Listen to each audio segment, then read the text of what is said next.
السلام علیکم ورحمۃ اللہ وبرکاتہ ان الحمد للہ رب العالمین والعاقبۃ للمتقین والصلاة والسلام علی سید الانبیاء والمرسلین نبینا محمد وعلی آلہ واصحابہ ومن تبعہم بإحسان الی یوم الدین الحمد للہ الذی ہدانا لہذا وما كنا لنہتدی لولا ان ہدانا اللہ رب اشرح لي صدري ويسر لي امري واحلل عقدة من لساني يفقهوا قولي اللهم انفعنا بما علمتنا وعلمنا ما ينفعنا وزدنا علما۔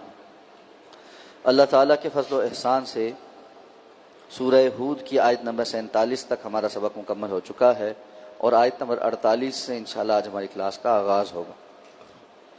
اعوذ باللہ من الشیطان الرجیم، بسم اللہ الرحمن الرحیم۔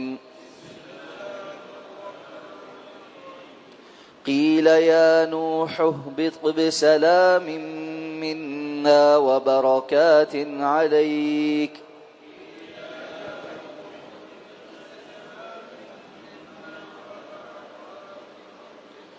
وعلى ممن معك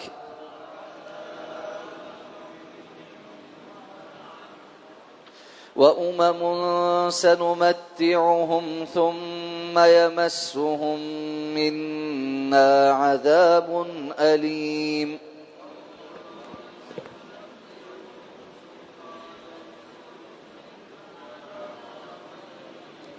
تلك من أنباء الغيب نوحيها إليك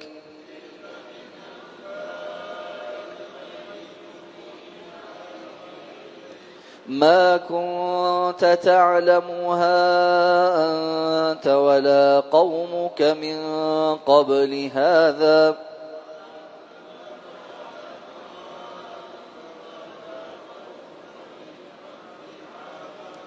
فاصبر إن العاقبة للمتقين۔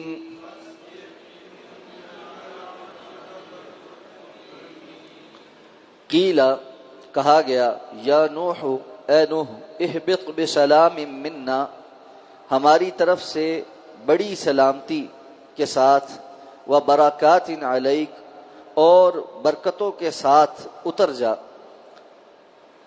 وعلی امم ممن معک اور ان پر بھی یا ان جماعتوں پر بھی جو آپ کے ساتھ ہوں گے وامم اور ان لوگوں پر بھی یا جماعتوں پر بھی سنمتعہم کہ جنہیں ہم عنقریب ساز و سامان دیں گے ثم یمسہم منا عذاب علیم پھر انہیں ہماری طرف سے دردناک عذاب پہنچے گا۔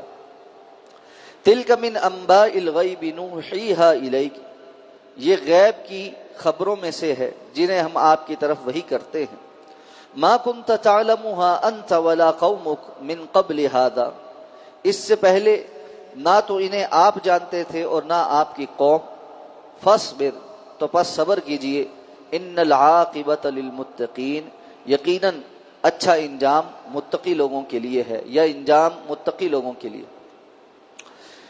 گزشتہ آیات میں حضرت نوح علیہ السلام کی قوم پر آنے والے عذاب کا تذکرہ ہوا، اور جب وہ عذاب ختم ہوا اور پانی اتر گیا اور کشتی جودی پہاڑ پر آ ٹکی تو نوح علیہ السلام نے اللہ تعالیٰ سے اپنے بیٹے کے متعلق استفسار کیا اور جواباً اللہ رب العزت کی طرف سے اس کی وضاحت آئی اور انہیں تنبیہ کی گئی تو انہوں نے فوری طور پر اللہ کی طرف رجوع کرتے ہوئے استغفار طلب کی اور کہا کہ اگر آپ مجھے بخشیں گے نہیں تو یقیناً میں بہت خسارہ پانے والوں میں سے ہو جاؤں۔ اب اللہ نے فرمایا کہ کہا گیا یعنی اللہ کی طرف سے کہا گیا کہ اے نوح اہبط بسلام منا اب آپ اس کشتی سے اتریں بڑی سلامتی کے ساتھ ہماری جانب سے جو آپ پر بھی ہوگی اور برکتیں بھی ہوں گی جو آپ پر اور آپ کے ساتھ جو لوگ ہیں ان پر نازل ہوں گی۔ یعنی اب زمین عذاب کے بعد واپس اللہ کی طرف سے برکتوں والی بنا دی جائے۔ ظاہر بات ہے اتنا بڑا عذاب کہ جس کے نتیجے میں جو مخلوق اس وقت موجود تھی وہ ہلاک کر دی گئی، جس کے بارے میں اکثر مفسرین کا یہ خیال ہے کہ یہ ایک ایسا طوفان تھا جو پوری زمین پر آیا، یعنی کوئی جگہ ایسی نہیں تھی جہاں پر یہ طوفان یا یہ عذاب نہ آیا ہو۔ اسی لیے اللہ تعالیٰ نے حضرت نوح علیہ السلام کو یہ حکم دیا کہ اپنے ساتھ اہل ایمان کو اور باقی ہر چیز کا جوڑا جوڑا بھی آپ جو ہے یہاں اپنے ساتھ سوار کر لیں۔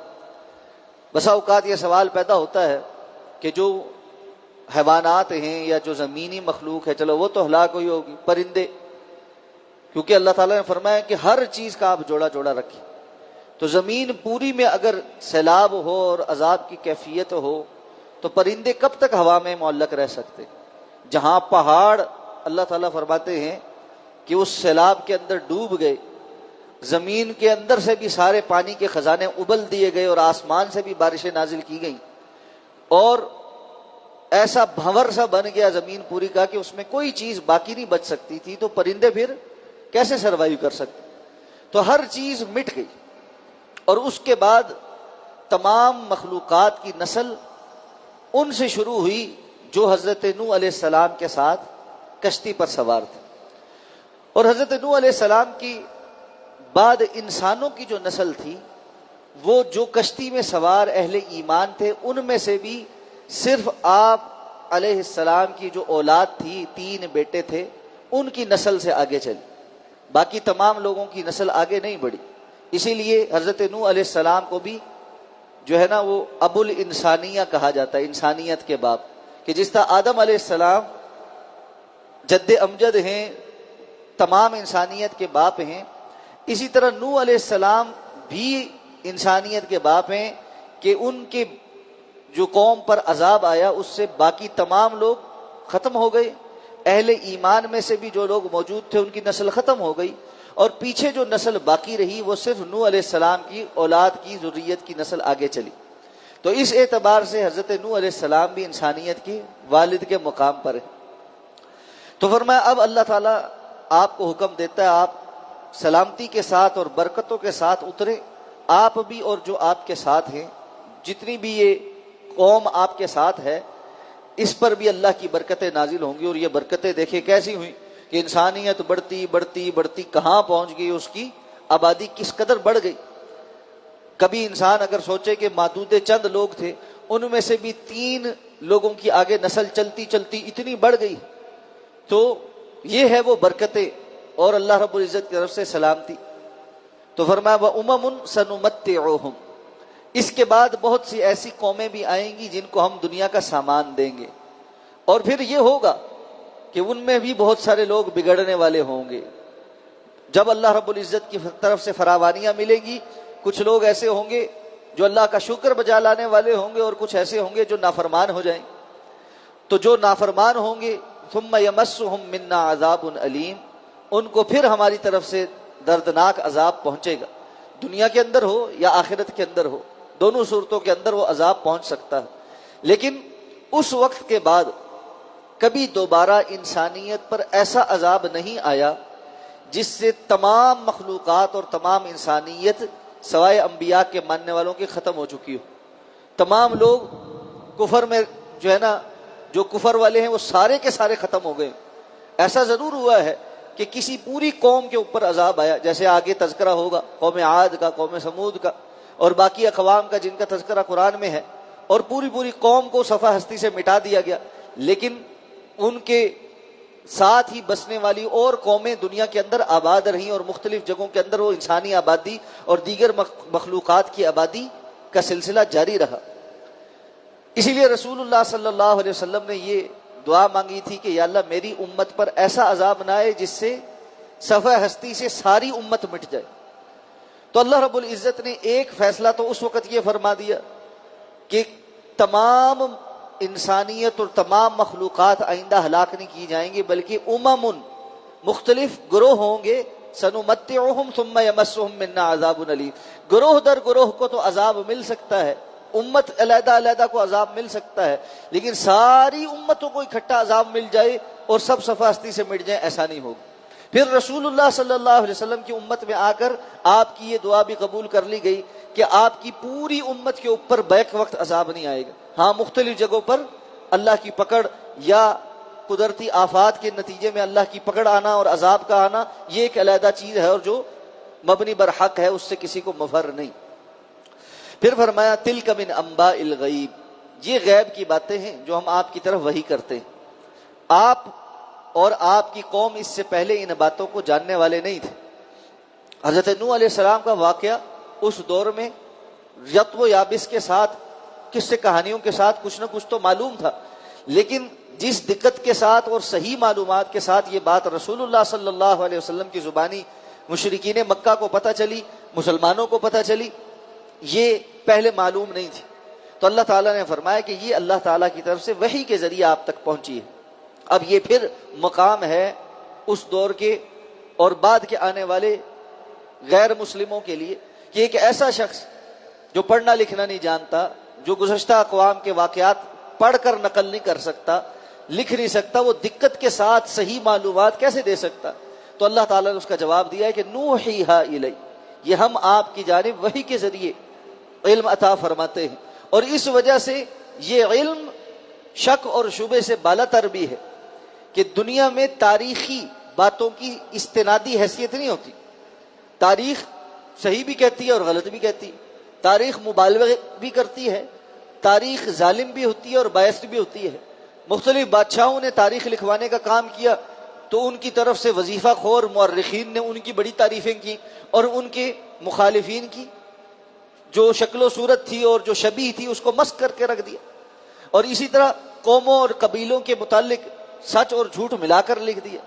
لیکن اللہ رب العزت جب کسی قوم کی یا انسانیت کی تاریخ بیان کرتے ہیں وہ ان تمام رطب و یابس سے اور شکوک و شبہات سے بالا تر ہوتی. اس لیے فرمایا کہ یہ وہ وحی کا علم ہے جس کے ذریعے آپ ان کو یہ بات بتلا رہے ہیں. اسی طرح ایک اور مغالطے کا بھی یہاں سے ازالہ ہو جاتا ہے.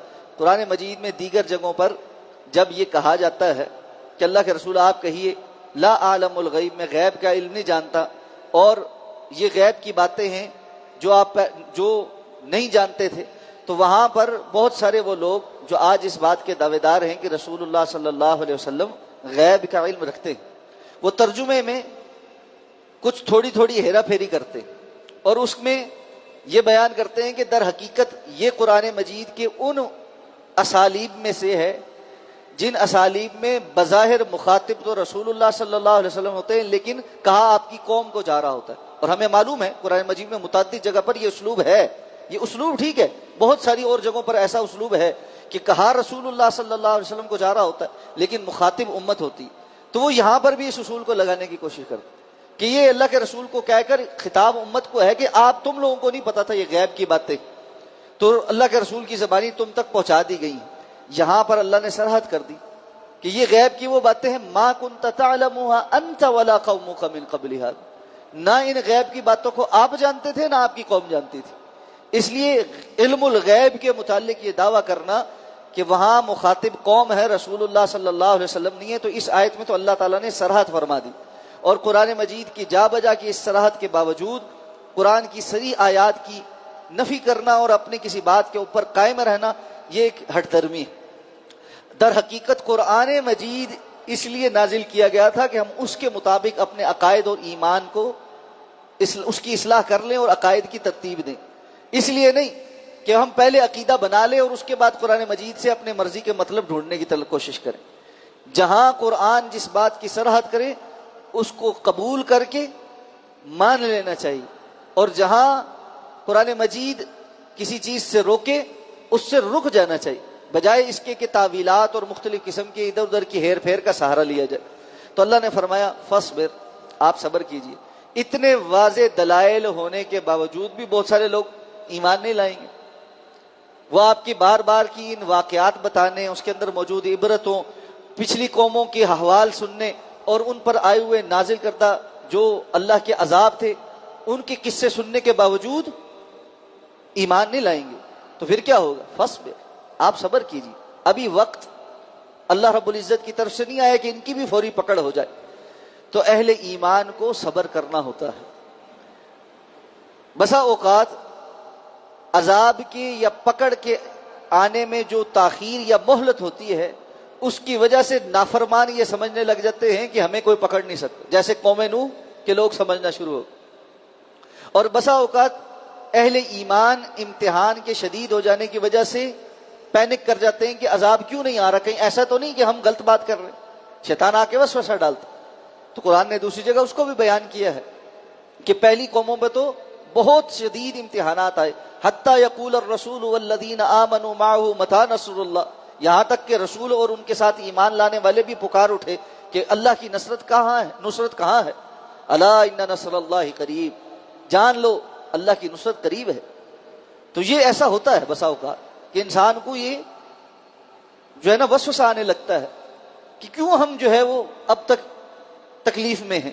حضرت عمر رضی اللہ تعالیٰ عنہ نے صلح حدیبیہ کی شرائط کو سننے کے بعد آ کر اللہ کے رسول صلی اللہ علیہ وسلم سے کہا کہ اللہ کے رسول صلی اللہ علیہ وسلم کیا ہم حق پر نہیں، اور کیا دین اسلام دین حق نہیں ہے؟ تو اگر سارا کچھ حق ہے تو ہم ان کی یہ شرطیں مان کیوں رہے ہیں؟ ہم تلوار اٹھائیں اور ان کے ساتھ قتال کریں اور ہم ان کی باتیں نہ مانیں.